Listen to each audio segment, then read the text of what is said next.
اللہ رب العزت کی حمد و ثنا کے بعد کہ جو اپنی ذات کے اعتبار سے بھی یکتا ہے اور صفات کے اعتبار سے بھی یکتا ہے، اللہ کا کوئی شریک نہیں، وہی اس کائنات کا خالق اور معبود برحق ہے۔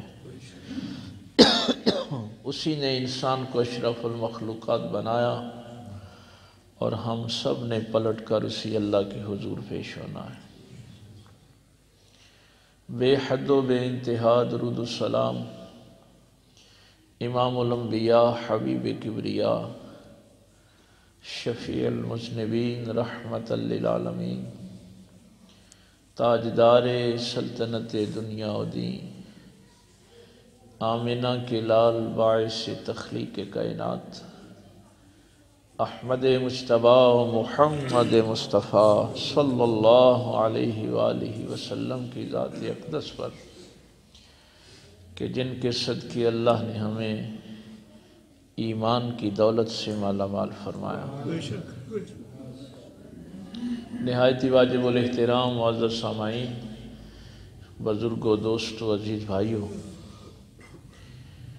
سورہ بنی اسرائیل کی یہ پہلی آیت جس کو اللہ تعالیٰ نے اپنی طاقت، اپنی جلالت اور اپنی عظمت کے تحت اپنی طرف منسوب کر کے اس شان کے ساتھ میرے پیغمبر کا وہ معجزہ بیان فرمایا کہ اس کی مثال کہیں اور نہیں ملتی۔ یہ معجزہ لفظ جو ہے اس کا لفظی معنی یہی ہے جو عقل کو عاجز کر دے، جو ناممکن کو ممکن بنا دے۔ انسانی عقل کی دسترس جہاں تک نہیں ہوتی اس کو معجزہ کہتے ہیں۔ اگر آپ کو یاد ہو تو میں نے ایک موقع پہ قرآن کریم کی ایک آیت کی تفسیر میں یہ عرض کیا تھا کہ آخر ایمان کے لیے محبت کی ضرورت کیوں ہے؟ یہ ایک سوال میں نے آپ کے سامنے رکھا تھا، چلو دہرا دیتا ہوں کہ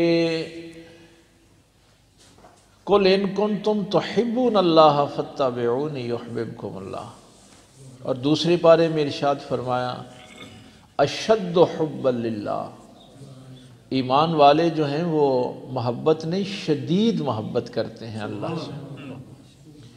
اور نبی پاک صلی اللہ علیہ وسلم کے لیے کیا ہے کہ اپنے ماں باپ سے، اپنی اولاد سے، دنیا کی ہر چیز سے بڑھ کر آپ نے محبت کرنی۔ تو ایمان محبت کا تقاضا کیوں کرتا ہے؟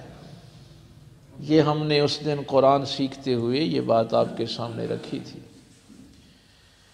کہ یہ مطالبہ کیوں ہے کہ اگر ایمان ہے تو اس کی بنیاد محبت پہ ہوگی۔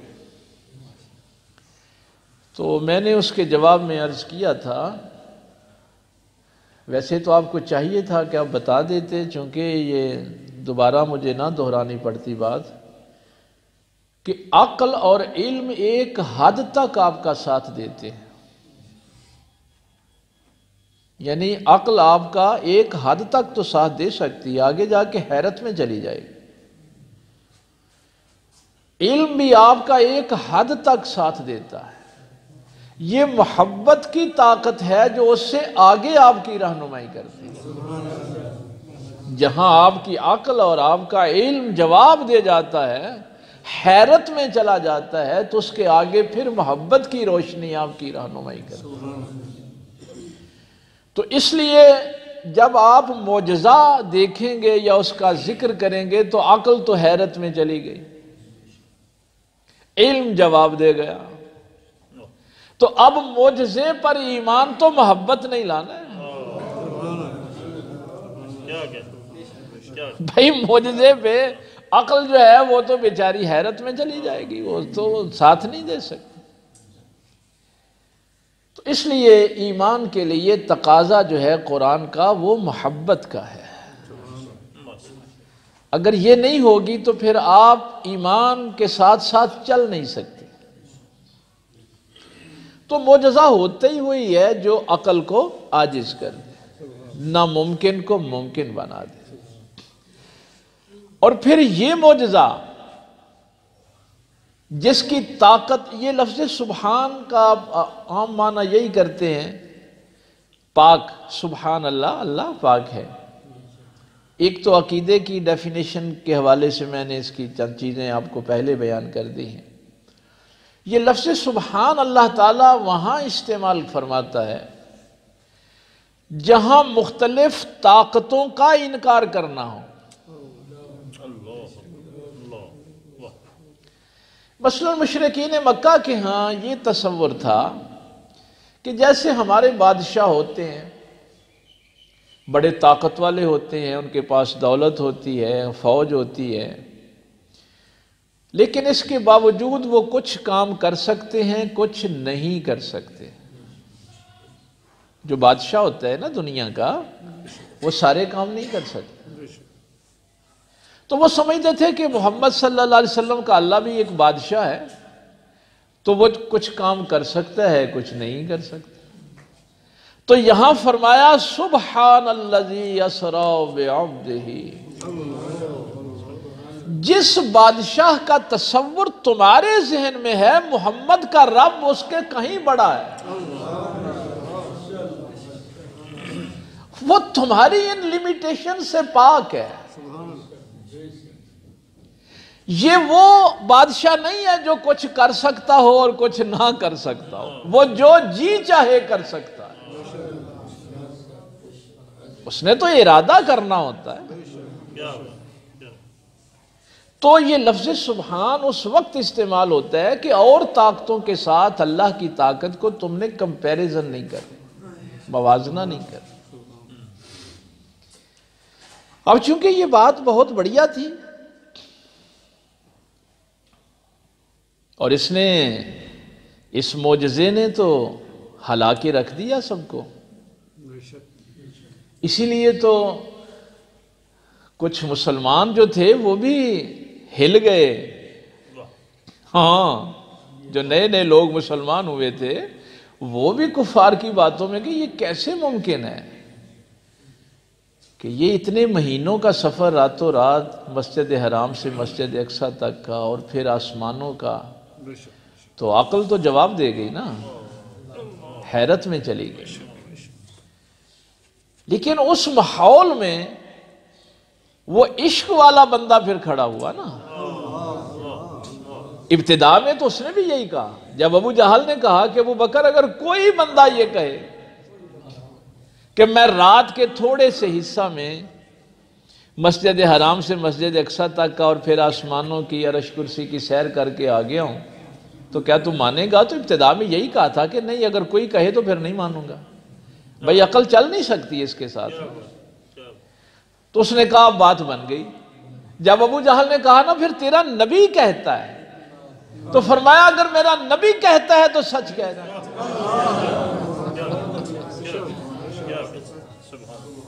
یہ بنیاد محبت پہ، عشق پہ اس لیے رکھنی ہے کہ عقل ایک خاص حد تک جائے گی، آگے عقل جواب دے جائے گی، علم جواب دے جائے گا۔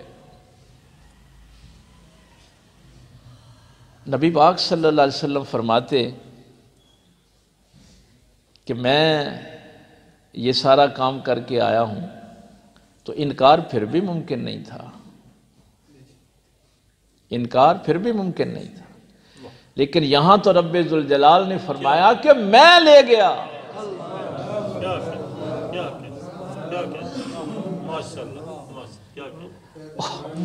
بڑی بات کرتے ہیں نا کہ فلاں راوی مضبوط ہو، اس واقعہ کا تو راوی بھی اللہ ہے۔ کیا شان ہے اس آیت کی کہ جس کی روایت اللہ فرماتا ہے۔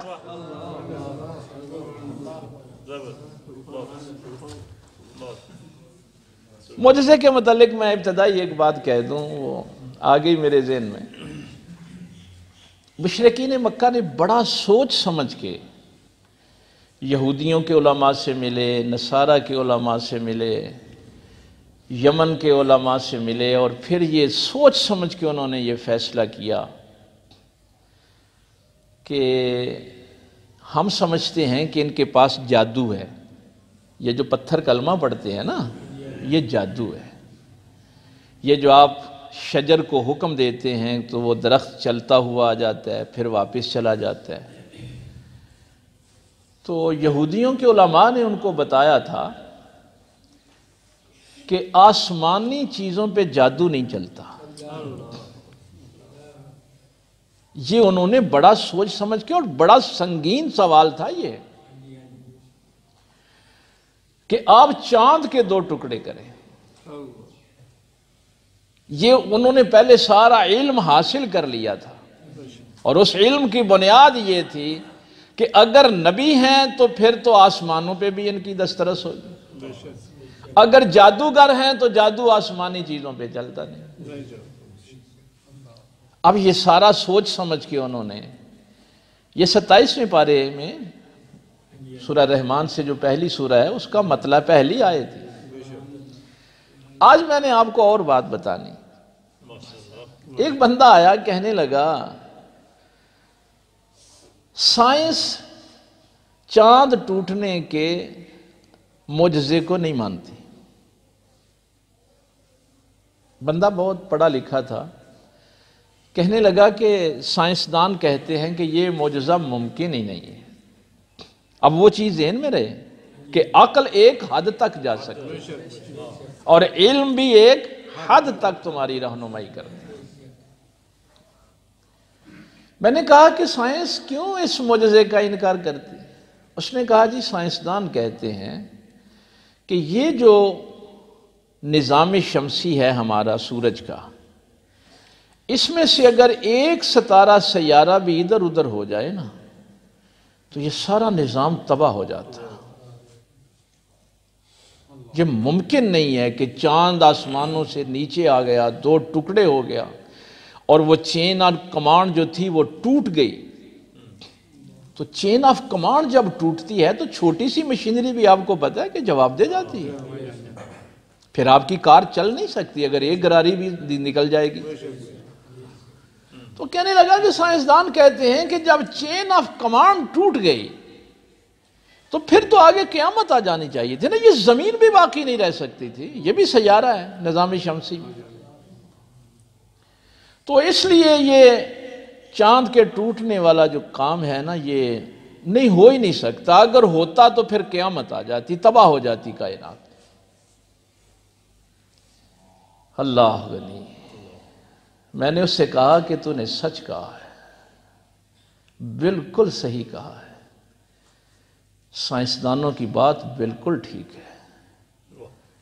قرآن کریم کی اس آیت کو جب کبھی آپ پڑھیں نا تو میرے اللہ نے چاند ٹوٹنے کی بات بعد میں کہی، فرمایا اقتربت الساعۃ وانشق القمر، قیامت آ گئی اور چاند ٹکڑے ٹکڑے ہو گئے۔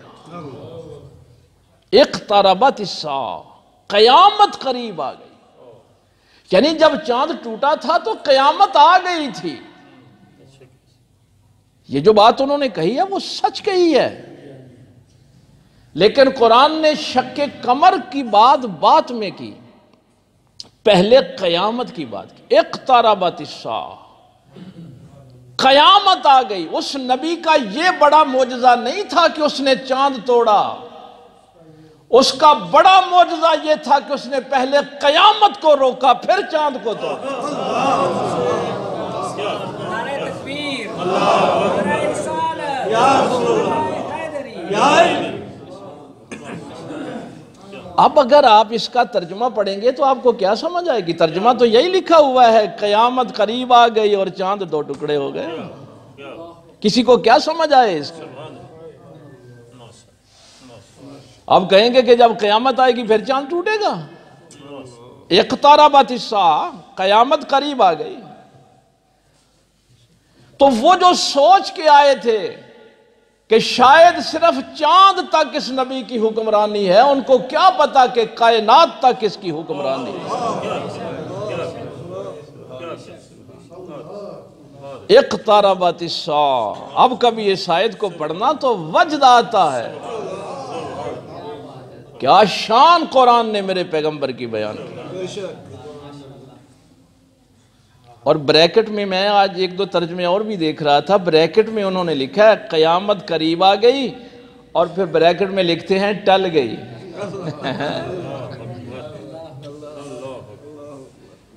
تو میں نے کہا یار سائنسدانوں نے بالکل ٹھیک کہا ہے، اب اگر وہ قرآن پڑھ لیتے تو صحیح بات قرآن نے بھی یہی کہی۔ معجزہ چونکہ اللہ کے حکم سے وقوع پذیر ہوتا ہے۔ عقیدے کا پتہ ہے نا، عطا کرنے والی ایک ہی ذات ہے، وہ اللہ کی ذات ہے، لیکن وہ نبی کی ذات کے ساتھ ظہور پذیر ہوتا ہے، اس طاقت کا اظہار نبی سے ہوتا ہے، پیغمبر سے اس کو معجزہ کہتے ہیں۔ تو معجزہ ہوتا ہی وہ ہے جو ناممکن کو ممکن بنا دے۔ یہاں ہمارے پہلے دور کے جو لوگ تھے ان کے پاس جب یہ سوالات آتے، آج بھی آپ کو کئی لوگ ملیں، معراج روحانی تھی، جسمانی نہیں تھی، چونکہ عقل آگے چل نہیں سکتی نا۔ کہتے ہیں کہ کیسے ممکن ہے جسم جو ہے یہ جائے۔ اب اس معجزے کے بعد، چونکہ یہ معجزہ تو قرآن نے بیان کیا نا، شق قمر والا، چاند توڑنے والا معجزہ تو قرآن نے بیان کیا، تو جس کی کائنات پہ اتنی دسترس ہے وہ خود بھی کہے کہ میں چلا گیا تو کون انکار کر سکتا؟ یہ نظام شمسی کی پوری چین اگر ٹوٹنے لگے تو وہ کنٹرول کر لے، کسی سیارے کو آگے پیچھے نہ ہونے دے، لیکن اس کے آگے جب رب اکبر فرمائے کہ میں لے گیا، پھر کسی کی کیا جرت ہے؟ لیکن اس کے باوجود جب عقل آتی ہے تو پھر کہتے ہیں جی روحانی تھی، خواب آیا تھا۔ اسی لیے میں نے اس دن جو آپ سے جملہ کہا تھا نا کہ کتابوں میں تو بہت کچھ لکھا ہے، اگر کتابوں کی بات کریں گے تو پھر ایمان باقی نہیں بچے گا۔ میں آپ کو یہ مثال دیتا ہوں، ایک صاحب یہ کہہ رہے تھے دیکھو جی حدیث کی کتاب میں لکھا ہوا ہے، حضرت عائشہ رضی اللہ تعالی عنہ ام المومنین فرماتی ہیں کہ جس دن معراج ہوئی اس دن حضور میرے حجرے میں تھے۔ تو جب بھئی کوئی حدیث کی کتاب سے آپ کو یہ دکھا دے گا کہ وہ جسمانی طور پہ غائب نہیں ہوئے، اس کا مطلب ہے کہ وہ روحانی تھی۔ اسی لیے میں نے اس دن کیا کہا تھا کہ سچے انسان سے رابطہ رکھو۔ اب وہ بڑی طاقت کے ساتھ اس بات کو کہ میرے پاس حوالہ ہے، اور جب ہم نے اس سے ایک سوال پوچھا تو اس کا سارا حوالہ ستیہ ناش ہو گیا۔ ہم نے کہا تمہیں پتہ ہے معراج مکے میں ہوئی تھی اور حضرت عائشہ کی شادی مدینے میں آ کے ہوئی تھی، تمہیں یہ بھی نہیں پتا کہ شادی سے پہلے ہی حضور حضرت عائشہ کے حجرے میں کیسے چلے گئے؟ یہ جو معراج قرآن بیان کر رہا ہے یہ مکے میں ہوئی ہے، اس وقت حضرت عائشہ کی شادی نہیں ہوئی تھی۔ کتابوں میں تو یہ بھی لکھا ہوا ہے۔ اب اس بیچارے کے پاس کوئی جواب نہیں تھا، کیا کرتا، اس کو پتہ ہی نہیں تھا۔ تو کتابوں میں تو بہت کچھ لکھا ہے۔ ظاہراً وہ روحانی اور خواب والی معراج کو ایسے بیان کر رہا تھا، اور رب اکبر فرما رہا ہے کیا طاقت ہے اس اللہ کی، وہ پاک ہے ہر کمزوری سے۔ یہاں میں ایک فلسفے کا اصول بھی آپ کو عرض کر دوں۔ فلسفے والے کہتے ہیں کہ جب کوئی طاقت، چونکہ لفظ سبحان کی اگر آج سمجھ آ جائے آپ کو، جب کسی طاقت کا نفوذ ہوتا ہے، نافذ ہوتی ہے، یہ بحث تھوڑی سی مشکل ہے لیکن لفظ سبحان آپ کی سمجھ میں آ جائے، بھائی بندہ کوئی کام کب نہیں کر سکتا؟ جب اس کے کام میں رکاوٹ ہوتی ہے۔ مثلا آپ کچھ کرنا چاہتے ہیں، آپ کے سامنے کوئی بڑی طاقت رکاوٹ ڈال دے تو آپ نہیں کر سکتے۔ اب لفظ سبحان یہ کہہ رہا ہے کہ اس اللہ کے راستے میں کوئی رکاوٹ نہیں بن سکتا، یہ ہے اس کی طاقت۔ اس لیے میں نے وہ فلسفے کا اصول آپ کے سامنے رکھا ہے کہ جب کوئی طاقت کسی بھی نفس کی نافذ ہوتی ہے تو اس میں فصل نہیں ہوتا۔ فصل کا معنی ہوتا ہے فاصلہ، اس میں تعطل نہیں ہوتا۔ اگر تعطل آ جائے تو قوت نافذ نہیں ہو سکتی، طاقت نافذ نہیں ہو سکتی۔ مثلا میں یہاں بول رہا ہوں، یہاں سے یہ ساؤنڈ سسٹم ہمارا جو ہے اللہ نے جو دیا ہے، یہ وائبریشن میرے زبان سے منہ سے باہر نکلتی ہے اور پھر وہ ویوز کی صورت میں، لہروں کی صورت میں آپ کے کانوں تک پہنچتی ہے۔ یہ سسٹم ہے میرا اور آپ کا اس وقت۔ لیکن اگر اس لہر کے درمیان کوئی رکاوٹ آ جائے تو وہ آپ تک نہیں، یہ نافذ نہیں ہو سکتی قوت۔ یہ بلب کی روشنی میرے تک آ رہی ہے، درمیان میں کوئی رکاوٹ آ جائے، فاصلہ آ جائے گا تو قوت نافذ نہیں ہوگی۔ تو قوت کے نافذ ہونے کے لیے ضروری ہے کہ اس میں کوئی تعطل نہ ہو، کوئی چیز رکاوٹ نہ ڈال سکے۔ اور بڑھیا جملہ انہوں نے کہا، بس چین آف کمانڈ میں اگر کوئی جنرل حکم دیتا ہے کسی بریگیڈیئر کو، آگے کرنل کو، آگے کو میجر ہوگا، صوبیدار ہوگا، سپاہی تک وہ حکم پہنچنا ہے نا۔ اگر درمیان میں سے ایک چین ہی ٹوٹ جائے، کوئی کرنل وہ میسج آگے نہ پہنچائے تو وہ حکم نافذ نہیں ہو سکے گا۔ چین آف کمانڈ جب ٹوٹتی ہے نا، جب تعطل آتا ہے تو پھر حکم نافذ نہیں ہوتا۔ حکم وہ نافذ کرے جس میں تعطل پیدا نہیں ہوتا۔ اب یہ مثال دی انہوں نے کہا نبی پاک صلی اللہ علیہ وسلم نے چاند کو انگلی لگائی تھی ایسے،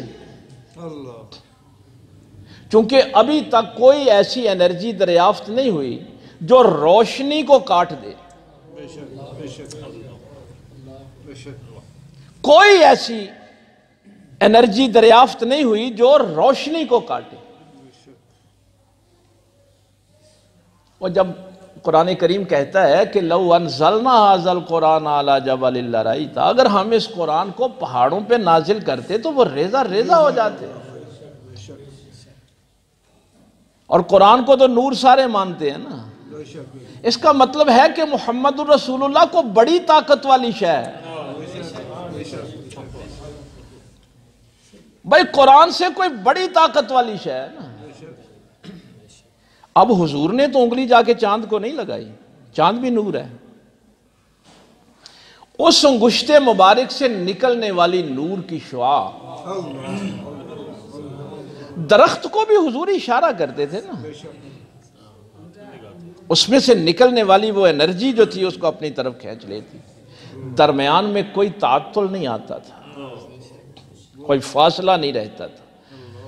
اللہ یہ فرما رہا ہے کہ یہ تو میرے نبی کا ارادہ ہے، جب وہ ارادہ کر لے تو کوئی تعطل نہیں رہ سکتا، کوئی فاصلہ نہیں رہ سکتا۔ اور جب رب اکبر فیصلہ کر لے، وہ اپنا سبحان ہونا اپنے نبی سے ثابت کر رہا ہے، وہ اپنی طاقت کا اظہار اپنے نبی کے ذریعے سے کر رہا ہے۔ تو وہ جو انرجی پاک پیغمبر صلی اللہ علیہ وسلم کی انگشت مبارک سے نکلی، اب یہ جو سورج کی روشنی ہے نا، اس کے درمیان تو بادل آ جائے تو تعطل پیدا ہو جاتی، بڑی زور والی ہے اس کی روشنی سورج کی۔ چاند کی روشنی میں بادل آگے آ جائے، آپ کی چھت آ جائے، کوئی بھی تعطل پیدا ہو جائے تو روشنی نہیں پہنچے گی۔ لیکن راستے میں کتنی چیزیں تھیں، لیکن میرے پیغمبر کی انگلی سے نکلنے والی روشنی کو کوئی درمیان میں کاٹ نہیں سکا، اس انرجی کو کوئی کاٹ نہیں سکا۔ اور یہ چونکہ اس سے یہ ایک سوال کا جواب بھی میں دیا کرتا ہوں کہ جب قوم شعیب کم تولے گی تو عذاب آ جائے گا، کوئی ہفتے کو مچھلیاں پکڑے گا تو عذاب آ جائے گا، یہ قرآن نے ساری باتیں کہی۔ لیکن اگر نبی قیامت تک ہے تو پھر اس کی قوت نافذہ بھی قیامت تک ہے۔ یہ نہیں کہ اس دور میں عذاب ٹلے تھے، تو قوت نافذ ہی اس وقت ہوتی ہے جب تعطل نہ ہو، بلا فصل ہو۔ تو یہاں پر بھی فرمایا سبحان الذی اسری بعبدہ، یہ تو شان ہے اس کے نبی کی، اس نبی کے رب کی کیا شان ہے۔ اچھا یہاں پہ نا ایک سوال یہ بھی آج کل بھی لوگ کرتے ہیں، اس وقت بھی کرتے تھے، کتنا جی خواب آیا تھا، خواب میں معراج ہے۔ او بھئی خواب تو ہمیں بھی کئی لوگ آ کے کہتے ہیں میں نے خواب میں دیکھا میں جنت میں پھر رہا تھا، تو ہم کیا اس سے کہیں کہ تو صاحب معراج ہو گیا ہے؟ کو کل ہمیں آن کے کہتا ہے جی میں نے خواب میں دیکھا میں خانے کعبے کا طواف کر رہا تھا، تو کیا ہم کہیں کہ تو حاجی صاحب ہو گیا ہے؟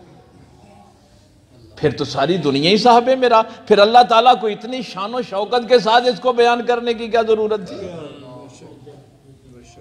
پھر تو تم سب ہی صاحب معراج ہو، کوئی نہ کوئی جنت کی سیر کرتا ہے، کوئی آسمانوں کی خواب میں سیر کرتا ہے۔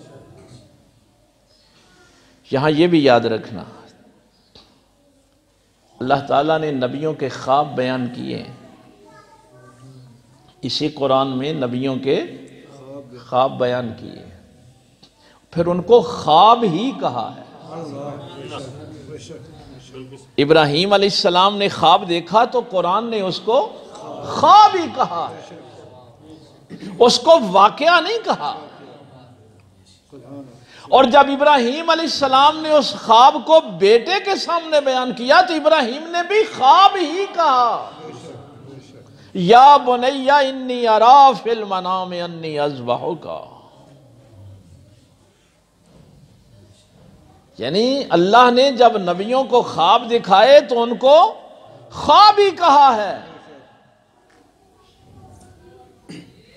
یوسف علیہ السلام نے خواب دیکھا تو قرآن نے اس کو خواب ہی کہا، جب یعقوب علیہ السلام سے بیان کیا تو انہوں نے بھی اس کو خواب ہی کہا۔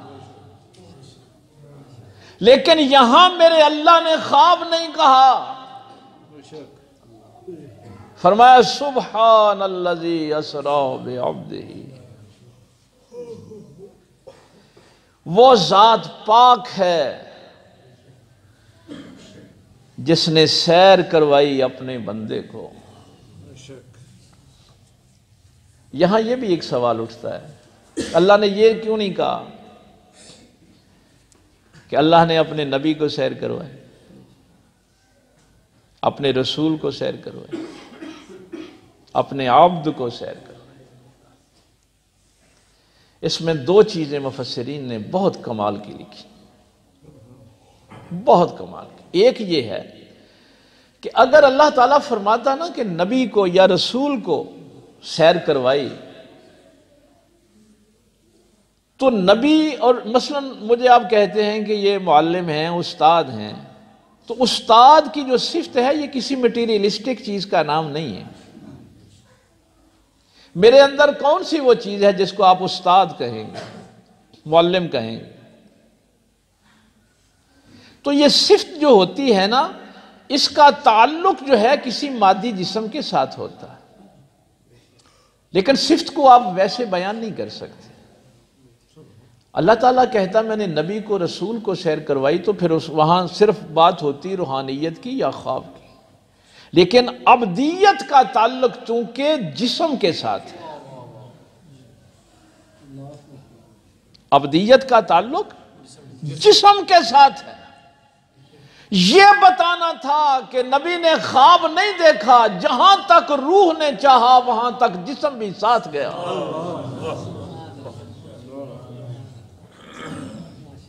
اور دوسری بے عبدہی کی جو تفسیریں تو بہت ہیں، لیکن جو مجھے کمال کی لگی کہ جب میرے پاک پیغمبر صلی اللہ علیہ وسلم واپس تشریف لائے تو امت سے محبت تو بڑی ہے، پیار بڑا ہے۔ یا رسول اللہ صلی اللہ علیہ وسلم آپ معراج کر کے آئے ہیں تو امت کے لیے کیا لائے؟ فرمایا امت کے لیے بھی معراج ہی لایا ہوں۔ الصلاۃ معراج المومنین، نماز ہی مومن کی معراج ہے۔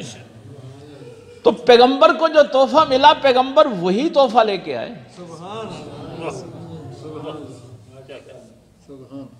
بھائی امت کے ساتھ یہی معاملہ ہے نا، امت سے محبت ہے، پیار ہے۔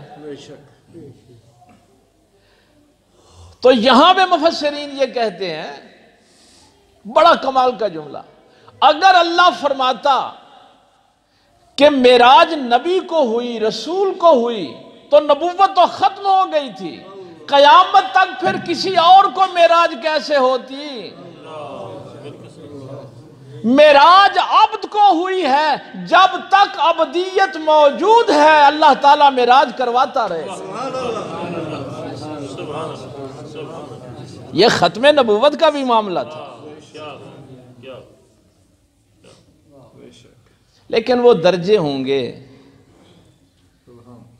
کسی نبی کی معراج پہلے آسمان تک، کسی کی دوسرے تک، کسی کی تیسرے تک، کسی کی مچھلی کے پیٹ تک، کسی کی آگ کو گلزار کرنے تک۔ اسی طرح جب تک عبدیت موجود ہے انسان اللہ کی بارگاہ میں سجدہ ریز ہوتا رہے گا، اللہ تعالیٰ اسے معراج سے نوازتا رہے گا۔ تو معراج عبد کے لیے رکھی ہے۔ اسی لیے میرے پاک پیغمبر صلی اللہ علیہ وسلم کو اس جملے سے محبت بڑی تھی، بڑا پیار تھا۔ بندہ ایمان کی خاطر آیا ہے، یا رسول اللہ آپ پر ایمان لانا چاہتا ہوں۔ آپ فرماتے توحید کی گواہی دے، اشہد ان لا الہ الا اللہ، اور آگے کیا ہے واشہد ان محمدا عبدہ ورسولہ۔ مجھے عبد پہلے کہہ، رسول بعد میں کہہ۔ عبد پہلے کہہ، رسول بعد میں۔ ہم اصل میں مقام عبدیت کو نہیں پہچان سکے۔ اقبال نے کہا تھا مقام بندگی دے کر نہ لوں شان خداوند، ہم جان نہیں سکے۔ تو اب تو سبحان اللہ کی ہماری وہ سبحان اللہ جی بھئی تمہیدی جملے مکمل نہیں ہوئے، وقت ہو گیا ہے۔ بس بتانا ان لوگوں کو یہ تھا کہ کس نبی کا مقابلہ کر رہے ہو، جس نبی کے پیچھے طاقت اللہ کی ہے، بس اس طاقت کا اظہار وہ نفس محمد سے کرتا ہے، نہ اس کے راستے میں کوئی فصل ہے، نہ رکاوٹ ہے، نہ تعطل ہے۔ اللہ تعالیٰ اسی طاقت سے وابستہ رہنے کی توفیق عطا فرمائے۔ وآخر دعوانا الحمدللہ۔